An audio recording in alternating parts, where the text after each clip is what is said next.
This is the plaintiff, George Hess. He says he took his car to the inept defendant to have it repaired. Spent a ton of money on it, and the sloppy mechanic missed the problem. He had to bring his car to someone else to get it fixed correctly. The defendant's a terrible businessman. He's not gonna go away quietly into the night, and his suing allows for the $3,024.45 he's owed. This is the defendant, Raphael Chrissy. He says the plaintiff brought him an old beat-up 20-year-old pickup truck for a filter change. Then a few days later, he brought it back with a different problem, and he fixed that too. Now he's suing him, saying he didn't fix the problems? Preposterous! Bottom line, the guy has an old truck that needs various repairs, and he's trying to stick him with the bill. He's accused of not fixing things quite right.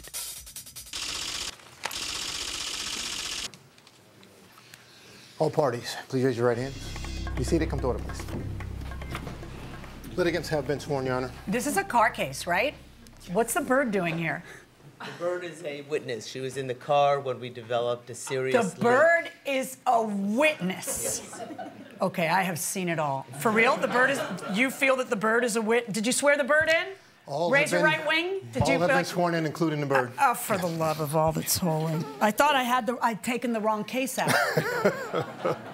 Okay, let's get to it. Mr. Hess. Yes. Yes, Your Honor. Who is she? This is my fiancée. Was she in the car with you? Yes, she was. All right. Tell me what happened here. Well, on February 15th, I brought my truck into Prestige Auto.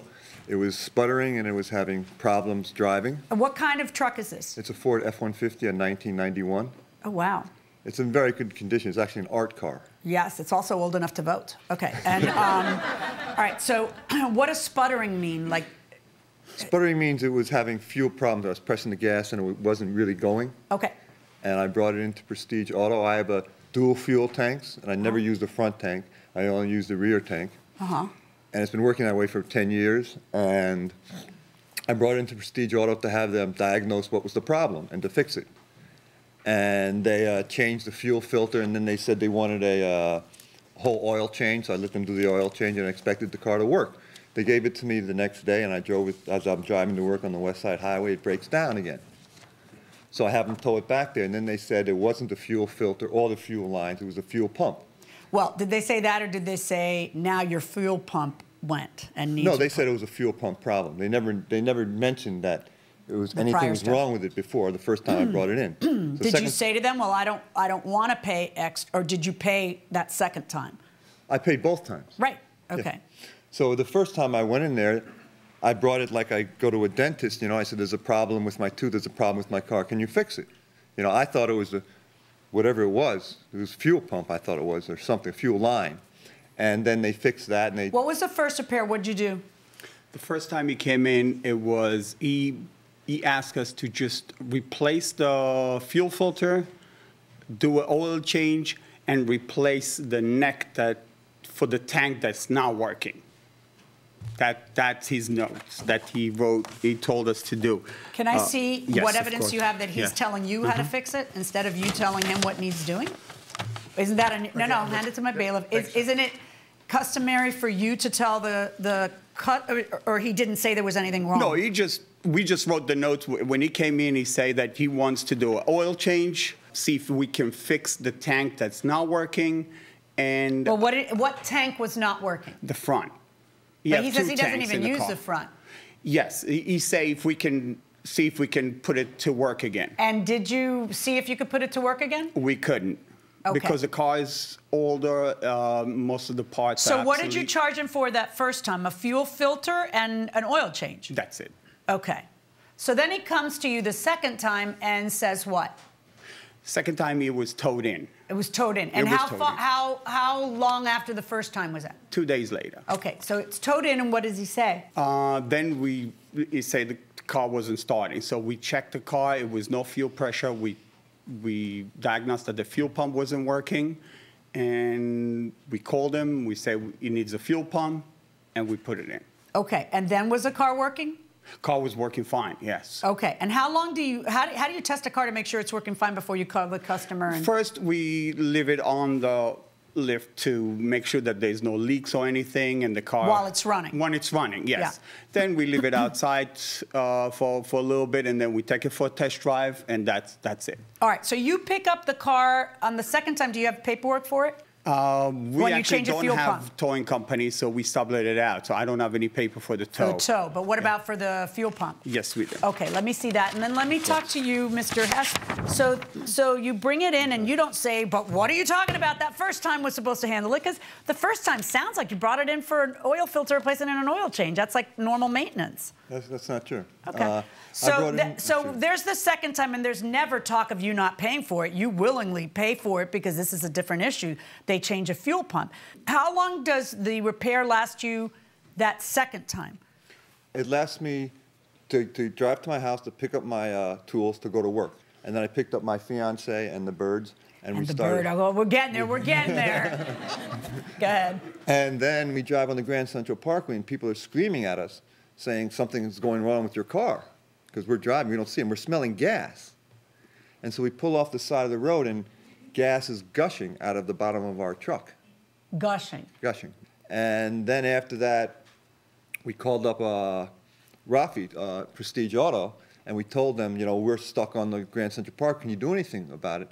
And the attendant said that we can't not contact Rafi or anybody here. And I said, well, can you pick up our car? And they said, no.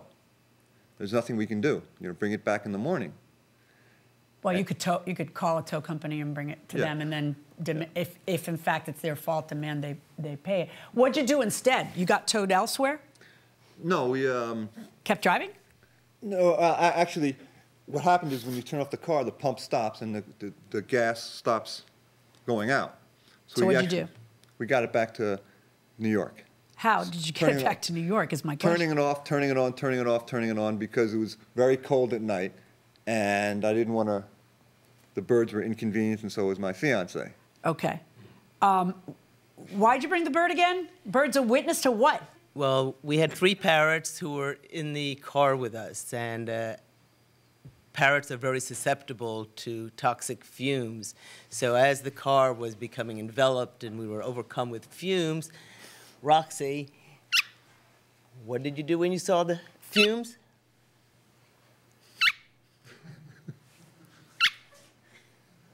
Usually she'll roll over and play dead. Welcome back to the People's Court. Harvey Levin here. So, car is gushing gas a day after the plaintiff takes it from the repair shop. Is that enough to say the mechanic must have screwed up? I think so. I think it happened right afterwards. A day later. A day later. A day later. So, I think so. What do you say? I think it's bad luck. It's hard to say because the car is really old. Well, the car is 20 years old. Does the plaintiff get the money for the damage? That's a tough one. Well, you got a yes or no here. Yes or no? Get back to me. What do you say? Yeah, I mean, if it's held up for 20 years, then it's got to be good, right? So, like, it should be the mechanic's fault. Mechanic's fault. Okay, now I'm getting back to you. Yeah, I would say it's the mechanic's fault, especially if they check the car out. Oh, I love that you thought that through. Okay, going inside the courtroom. Did you take it to another mechanic? Yes, we did. Okay. Do you have anything in writing from that other mechanic? Yes, I do. Okay. And did that other mechanic give you some indication that Prestige had done something wrong? Yes, they did. What'd they tell you? They told me that it was a rubber grommet on top of the front fuel tank that was eroded, and that was the problem. But then How's that his fault, though? Well, he should have checked it, is what they said. And then what happened was, it wasn't only, but that wasn't the problem. The problem was it was a valve switch. It was a relay valve switch that switches from the front tank to the back tank. And what happened was is when he changed the fuel pump, he didn't check the valve. So Wait, everything you're saying is he didn't check. Is that, let me see the stuff from the other company. This is the whole How do the front and the rear tank, what do they have to do with each other in this car?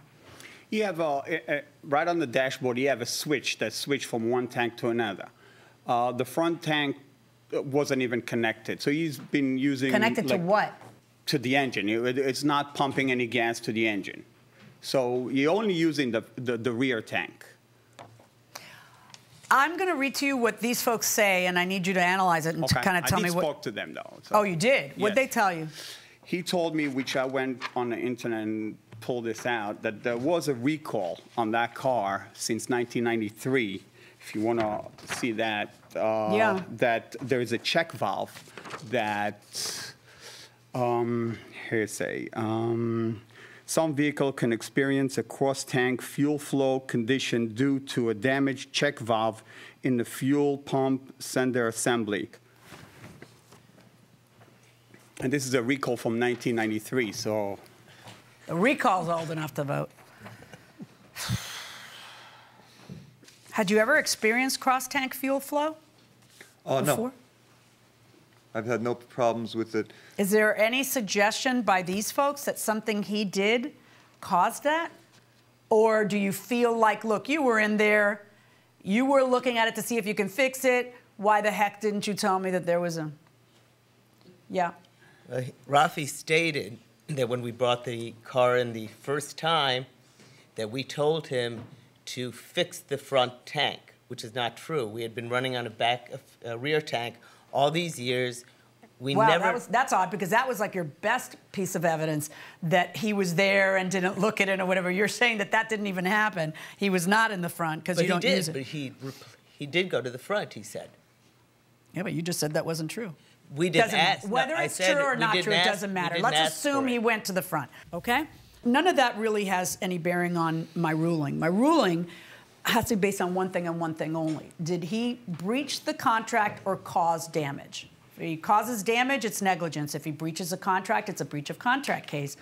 There's absolutely no evidence that they didn't put in a fuel pump and that therefore you should return the money, nor that, you know, he could predict by looking at something what problem you were going to have, you know, 1 or 2 days later with a 20-something-year-old car. It's just not his fault. You're unable to prove that it's his fault, although it was delightful to see the bird. My verdict in this case is for the defendant. Well, the plaintiff is unable to prove his case, so the defendant prevails. If you'll step over here, please. Mr. Hess, if you'll come up here, I have a quick question for you. Number one, what's your reaction to the judge's verdict?